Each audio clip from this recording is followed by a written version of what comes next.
Welcome back to the Quiet Millionaire, where we don't chase wealth, we regulate into it. Let's ground into something you already know. It's not knowledge, it's experience. Ever notice how even rest feels like failure? You finally get an hour with nothing scheduled. You shut the laptop, put the phone in another room. Your body is free, but your brain reprimands you like you skipped a meeting. That empty space that was supposed to relax you, now it pinches. There's a tension in your chest, almost like guilt, and instead of letting go, you reach for email or Slack like a safety blanket. Ever feel like slowing down is more terrifying than burning out? You know you need to recalibrate. You sense your mind getting loud, your focus sputtering, your body showing the warning signs: poor sleep, shallow breath, agitated at home. But it's easier to keep working than pause. The fear isn't that you'll do less. It is that if you stop, everything might unravel. So you keep pressing. That reach for more becomes a reflex, not a strategy. Ever wonder why urgency still runs your mornings, even when you know better? You read books, do podcasts, listen to wisdom. But 8 a.m. comes and your pulse quickens before you even open your calendar. Immediately, you're behind. Even though you planned ahead and did the prep, you still feel under threat. Another day where the first breath is hard. That's not motivation. That's a nervous system that's learned to prioritize tension over trust. You already know this.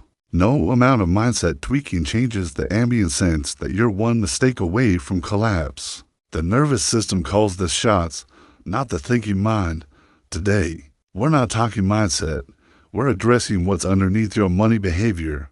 Let that land. What most ignore, you've learned to live with. Achievement doesn't fix it. A bigger savings cushion doesn't clear it. You keep reaching thresholds you thought would finally make you exhale, only to find the pressure moves with you. The numbers rise. The stability never sticks. That's the nervous system's reality. Your body learned a long time ago that stillness was a liability. So you stay moving. That urgency, the sense of fragility in your own security, is not a lack of discipline. It's the byproduct of a system that never knew how to feel safe. There's nothing to prove. But the loop keeps you proving. You force yourself to take breaks, to step away, but the tension only grows because you equate slowness with danger. So even in moments designed for exhale, the inhale never feels full. The cost is emotional clearance. Every dollar earned racks up an emotional debt if your baseline state is threat. This is where most people get stuck. They try to outwork it, or perform their way into safety, or convince themselves it's just a phase, that more success will mean less stress. But it's not capacity that's missing. It's calm. Your system isn't wired for wealth. It's wired for survival, and you can't build lasting expansion from a foundation of contraction. The body starts to reject growth when it doesn't feel secure. That's the discipline. That's why most high earners feel empty even when they win. If this shows up in your week, pause there. You don't have to force this insight into an action item. Let yourself see the pattern without the impulse to solve. Just notice, is rest met with anxiety? Does productivity feel safer than presence? Is every dollar earned another ounce of tension? Be honest. This isn't theory. This is your nervous system adapting. Tonight, this isn't about rewiring through effort. It is about creating a gentle ritual that tells your body you are allowed to stop running. That ritual isn't dramatic. It's deliberate. Think about how a plant grows slowly toward sunlight, not rushed, not panicked. That's the rhythm we're after. We'll stack 3 quiet shifts. Each one will loosen the grip your biology has on your bank account. Subtle changes, a new environment for your mind, your habits, your sense of money.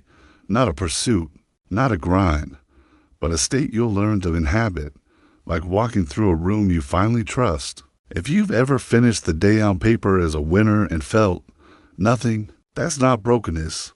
That's a body still guarding itself from feeling safe. If you've watched your wealth increase and your sleep worsen, you are not alone. You can put down the sword. You do not have to abandon ambition, but you have to stop making your nervous system the collateral cost of winning. Remember, a regulated entrepreneur is a wealth. Here's the sabotage pattern.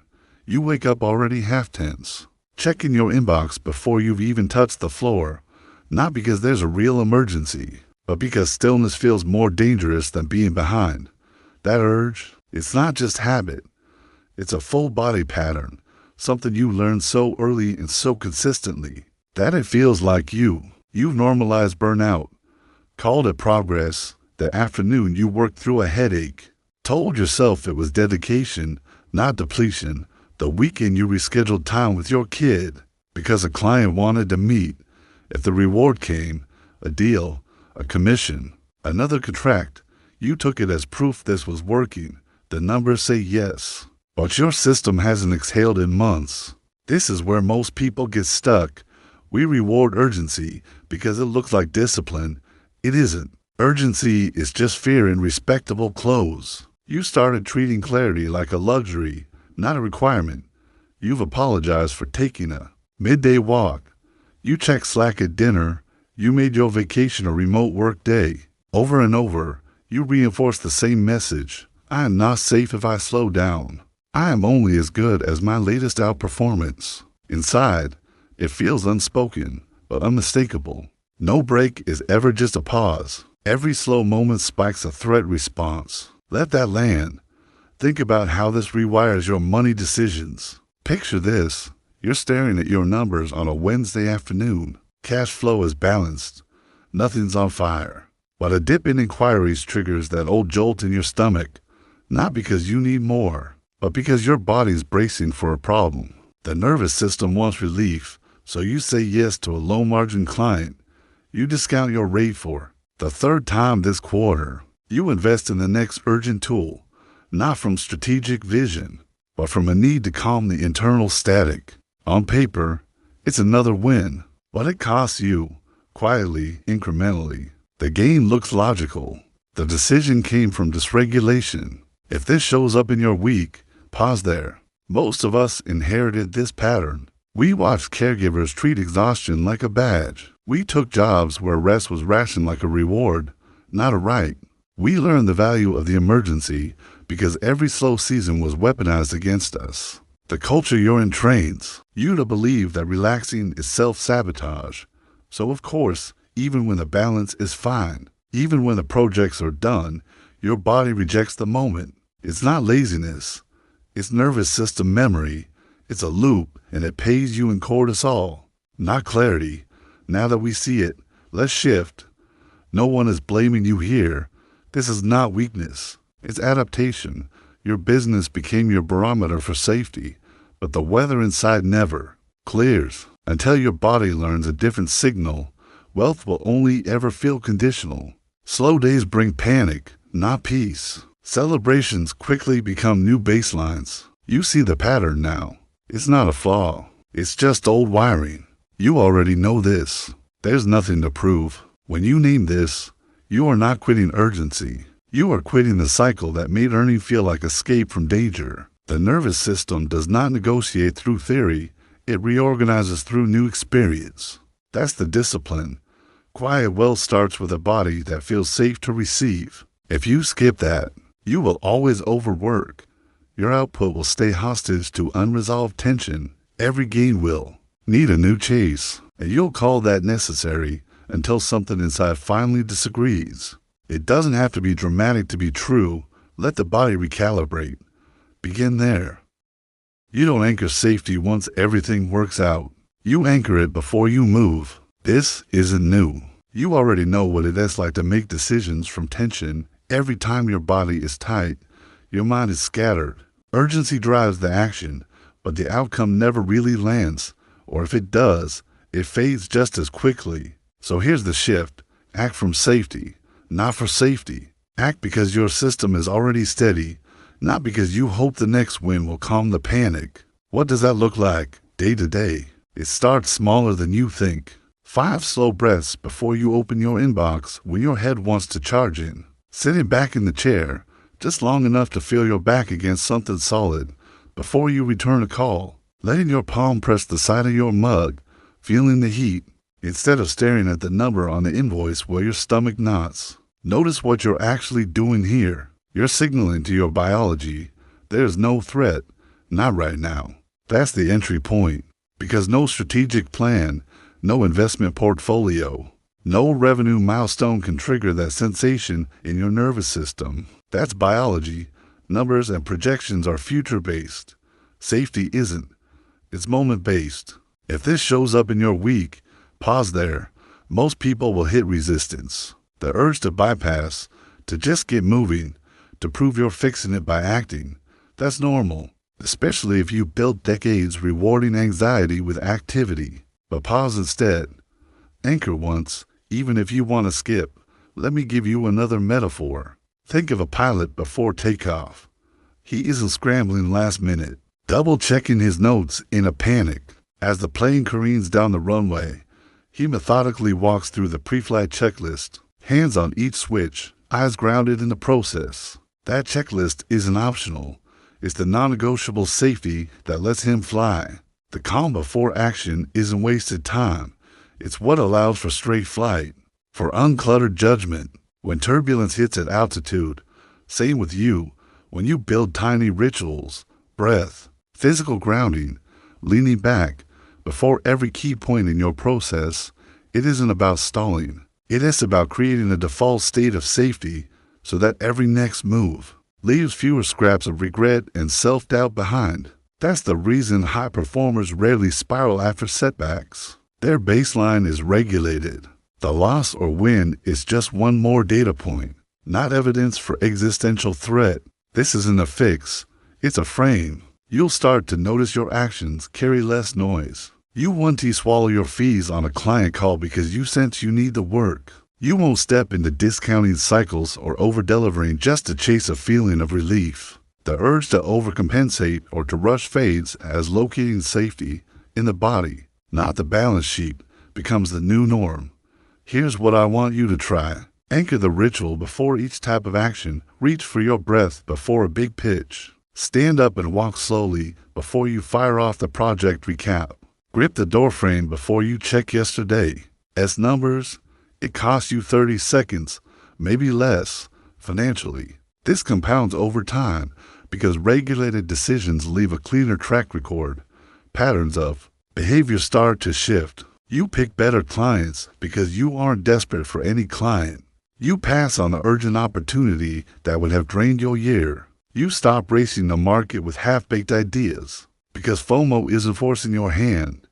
You negotiate clearly, even when someone else is posturing. Safety anchor pre-action lets you see the move, but also the consequence. That's where clarity compounds.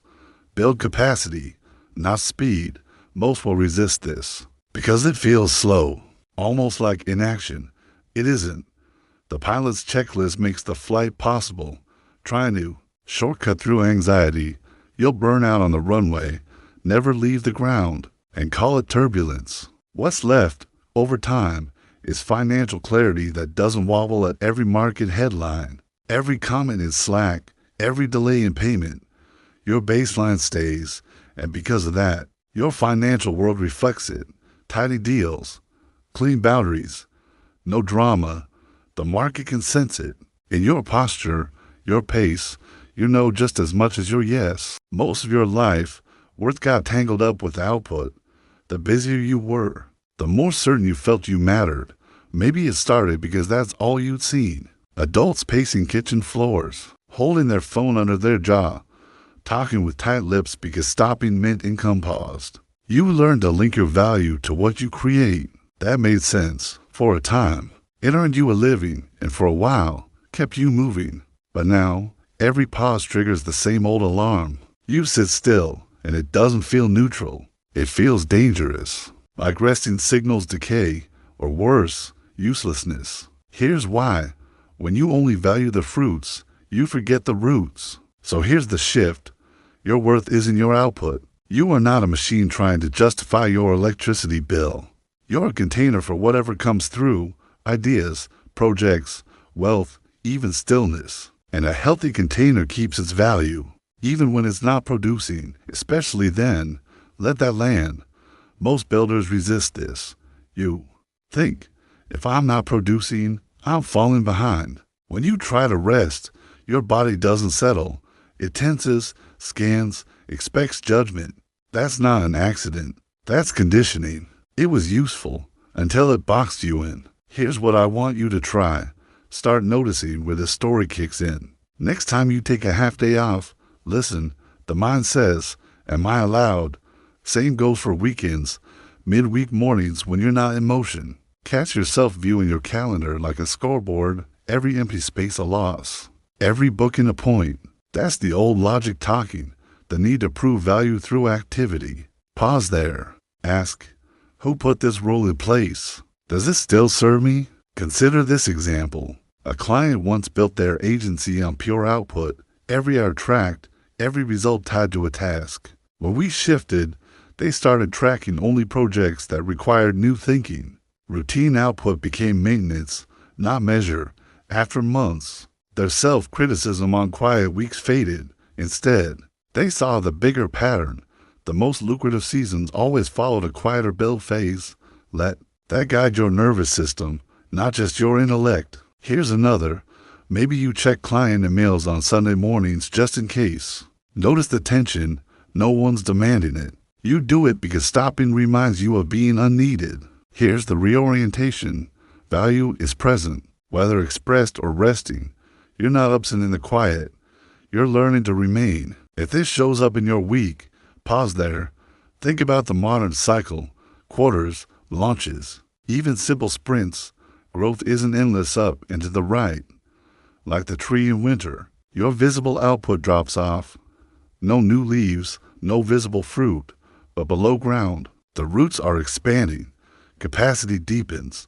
That downtime isn't decay, it's consolidation. Most entrepreneurs, if they don't shift here, sabotage, they scrap projects too soon. They panic in slow seasons. They mistake silence for irrelevance. Financially, this blocks leverage. Every great asset, a rental, a portfolio, a well-trained team, asks you to release manic labor for measured, patient growth. This isn't a fix. It's a frame. It won't click overnight. Anchor this once. Repeat when it wobbles. Your nervous system needs to rehearse new safety and less. So, here's a practice. Find a chair. Plant your feet. Close your eyes. Breathe slowly. Place a hand on your chest, one on your belly. Notice the urge to fidget or plan your next move. Instead, hold stillness without agenda for 60 seconds. When your mind wanders to work, gently return to noticing your breath, your legs, your weight. Let your worth exist here, not in the next call, the next sale, the next solution, just this. Try it for a minute each morning. This is your root work, slow, unseen, quietly essential. Build capacity, not speed. Over days, this pattern will begin to loosen. You'll realize the cage was never made of output, just expectation. There's nothing to prove. Your deepest value isn't measured by production. It's the container you become, steady even in winter. Let's flip this. Receiving isn't passive. It's not just standing there, letting things come. For most entrepreneurs, especially if you've carried a lot, earned your way up, receiving is an event. Your whole body gets involved. You might not notice it, but look close. The moment right after, someone pays you a compliment, delivers payment, or gives you credit. There's a squeeze, like you're bracing for something. That's not nothing. That's a defense. Most driven people will tell you they're comfortable receiving. They point to their deals, their invoices, those thanks at the end of every call. But pause, really pause and track this before you respond. What does your jaw do? Your stomach, your hands. For a lot of you, you'll sense this, a slight urge to laugh, change the subject, or hurry to give something right back. It's subtle, but it's there. You're not letting the good in. You're letting it bounce off, proud that you caught it, but not really absorbing it. This is where most people get stuck. They built wealth, but the money never gets all the way in. It sits in the bank. You use it to solve problems, but it doesn't touch your sense of self. You stay separate, on the fence. You don't feel any safer, more real, or more at ease. Peter Levine says, a body braced for threat doesn't release just because the threat is gone. It takes new practice. That's the discipline. Receiving without defense is different. It means when a client thanks you, you don't jump in with a joke When a payment comes through, you don't instantly check for what's next. Instead, you stop moving for just 30 seconds. Let it register. Really let it land. This is here. It's mine. Nothing bad followed. Look for cues that you're still in defensive mode. Sometimes you'll interrupt a compliment with a self-deprecating comment. Deflect praise by pointing out your errors. I got lucky. It almost went wrong. Feel like you owe something a few seconds after being paid. Rush to reciprocate or minimize a win so others aren't uncomfortable. Feel exhausted after receiving good news. Like you have to armor up so you don't get the happy and fall off track. Let that land. These are well-sealing patterns. Your nervous system won't allow you to receive more than you can comfortably feel. When you hit your limit, you'll unconsciously start to sabotage, shrink, or shelf bigger opportunities. Not because you're weak, but because your body only recognizes safety in the familiar. More feels dangerous, so you push it away, quietly, even as you tell yourself you want more. Here's what I want you to try. Next time you get thanked, paid, or recognized, do nothing for 90 seconds. Let the moment hang in silence. No explanation, no apology, no moving on. Keep your hands still. Notice your breath. Let the resource, money, praise, attention land. Not as a transaction, but as an inner reality. This is happening for me. I don't have to guard. You already know this isn't a fix. It's a frame. The results come from anchoring this again and again. You miss a moment, no drama. Practice when you catch it. Write down every win. Sit with it for a minute before rushing ahead. That's how you build capacity, not speed. Capacity, the quiet increase. Over time, your system gets the message. It's safe to hold more, so the glass wall disappears. You don't just have wealth. You let wealth shape you. Let that land. There's nothing to prove. Build around this. That's the discipline. We've moved through 3 shifts. None are dramatic. Each one builds on what your nervous system already knows. You already know this when you act from safety. You stop spending your energy on defense. You can feel it around people who don't need to prove themselves. Their day isn't a sprint. Their calendar isn't packed with meetings that drain them. There's a quiet baseline that doesn't collapse under pressure. That doesn't go away if the numbers dip for a week. Let that land. You don't have to be perfect here. Most aren't. That's what keeps the noise loud for so many. The belief that regulation is a finish line. But it's just the ground. The work is to keep returning to that ground, even if it wobbles. This is where most people get stuck. It's not about doing more. It's about not falling for the old reflex that equates speed with safety. If you only make moves from urgency, you'll keep leaking that same old anxiety into your business, your decisions, and the way you treat your own resources. The nervous system notices patterns before you do. That's the discipline. The anchor safety before action. It doesn't look like a ritual. It's more like a breath. A moment at your desk before you open your inbox. If you move from there, you don't have to keep chasing your own tail. You protect your capacity without even trying to. Pause here. If this shows up in your week, a meeting that spikes your heart rate, a client message that pushes you into reactivity, don't rush to fix it. Notice what it feels like to defer action until you've regulated. Not perfection, just pause before you respond. You're not abandoning your own baseline just to meet an emotional standard somebody else invented. The next shift is decoupling your worth from output. Most high performers struggle here. There's a script running that says, if I'm not visible, I don't exist. If I'm not producing, I'm not safe. That script keeps you busy, but not effective. Let that land. Permission for strategic invisibility. That means letting your value breathe even when you're not producing at maximum. You can step back, even briefly, and the world keeps moving. Clients don't disappear. Revenue doesn't evaporate. Your nervous system finally gets to see that worth is a constant, not a variable. You have to chase. Even a single day moving like this changes your baseline more than a month of hustle. This isn't theory.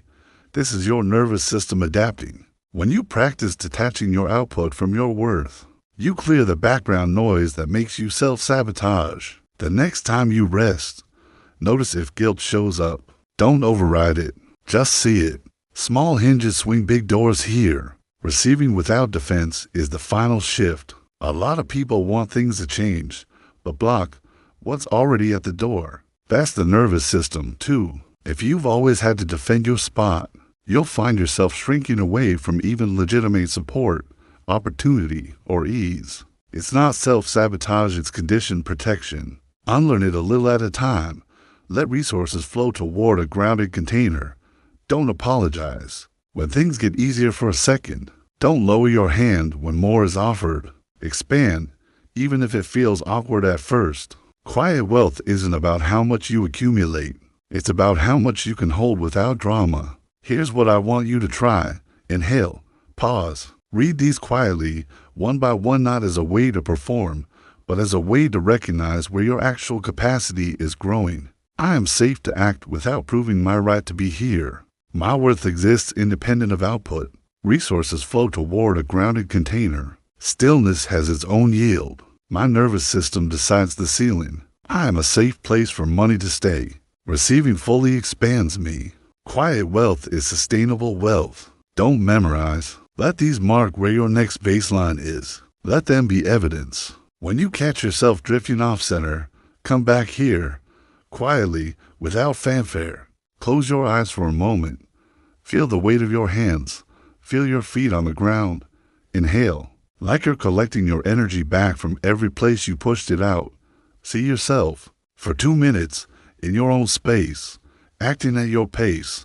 Let your work be enough. Receiving the ease that wants to stay. No need to move, to speak, or to explain. Just be the place where quiet wealth settles in. Quiet wealth begins here, and it continues tomorrow. Let that land.